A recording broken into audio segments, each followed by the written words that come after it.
Alright investors, अगर आपको पंखा पसंद नहीं है देन आज की कंपनी आपको इंटरेस्टिंग नहीं लगेगी।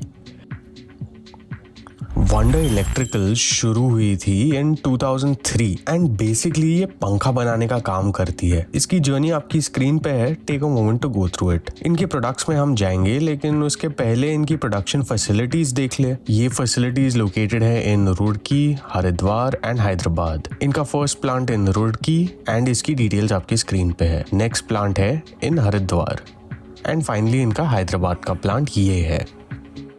अब इनके प्रोडक्ट्स देखने जाएं तो ये बेसिकली करते हैं कॉन्ट्रैक्ट मैन्युफैक्चरिंग का जॉब। अब कॉन्ट्रैक्ट मैन्युफैक्चरिंग समझने जाएं तो बेसिकली इन्होंने अपनी एक्सपर्टीज रखी है फैन बनाने में एंड अगर किसी को फैन बेचने की कंपनी खोलनी है वो इनसे फैन खरीद के अपनी पैकेजिंग एंड लेबलिंग कर सकता है। अब इनका धंधा काफी सिंपल है, फैन अच्छे डिजाइन एंड क्वालिटी के बनाओ एंड बेचो। फैंस में ये 4 अलग टाइप के फैंस बनाते हैं। पहला है BLDC फैंस। ये बेसिकली एनर्जी बचाने वाले फैंस हैं क्योंकि BLDC का फुल फॉर्म है brushless direct current fans and ये टाइप के मोटर्स जनरली बहुत कम पावर कंज्यूम करते हैं। नेक्स्ट है सीलिंग फैंस एंड यहाँ इनके पास 3 कैटेगरीज है, premium, standard and economy. Premium as the name suggest अच्छी फिनिश एंड दिखने वाले फैंस है। नेक्स्ट स्टैंडर्ड फैंस थोड़े कम प्राइस वाले हैं एंड हवा भी थोड़ी कम फेंकते हैं। एंड फाइनली इस सेगमेंट में इकोनॉमी सीलिंग फैंस है जो और कम हवा फेंकते हैं एंड पावर ज्यादा यूज करते हैं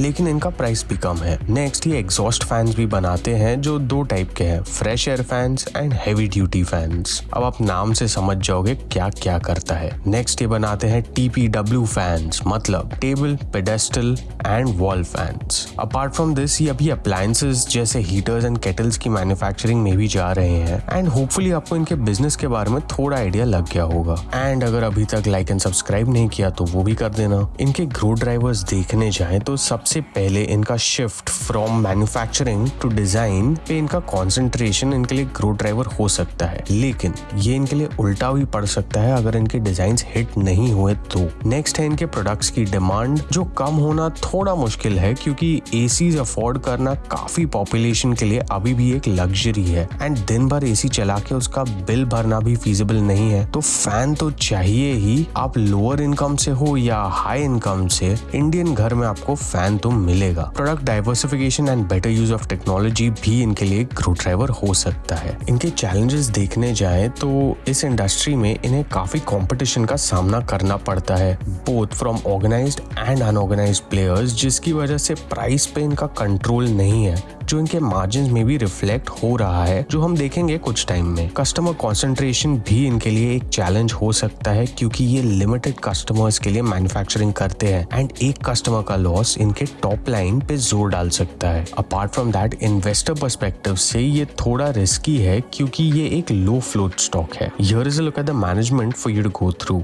Make sure you do your research on them. Technicals में वीकली चार्ट्स पे कंपनी अप ट्रेंड में है लेकिन कंसोलिडेशन के संकेत दिख रहे हैं। डेली चार्ट पे कंसोलिडेशन जोन थोड़ा अच्छे से दिख रहा है। इसका पहला सपोर्ट 130 के आसपास है एंड इसका पहला रेजिस्टेंस 165 के आसपास एंड इसके बाद ही इसका ब्रेकआउट आएगा। ओके, तो इसके वैल्यूएशंस के लिए मैंने इसे कंजर्वेटिवली 5 साल के लिए 40% का ग्रोथ रेट दिया एंड देन 10% पे स्टेबल कर दिया। इसके मार्जिन्स को मैंने 7% पे ग्रो किया है which is very optimistic and इसके reinvestment rate and cost of capital को इंडस्ट्री एवरेजेस पे ले आया। इसके हिसाब से मेरा प्राइस आया around 83 rupees which makes the company overvalued for me. Of course, I could be wrong and you can download the sheet from the link in the description below to make your own assumptions. तो technicals and valuations मिला के मैं क्या करूँगा? Honestly, I will pass on this company जब तक इसके valuations ठीक नहीं हो जाते या इसमें momentum नहीं आता। Financials में कंपनी का market cap 2000 crores के आसपास है, ROE 16 का एंड ROE भी 16 का है। स्टॉक का PE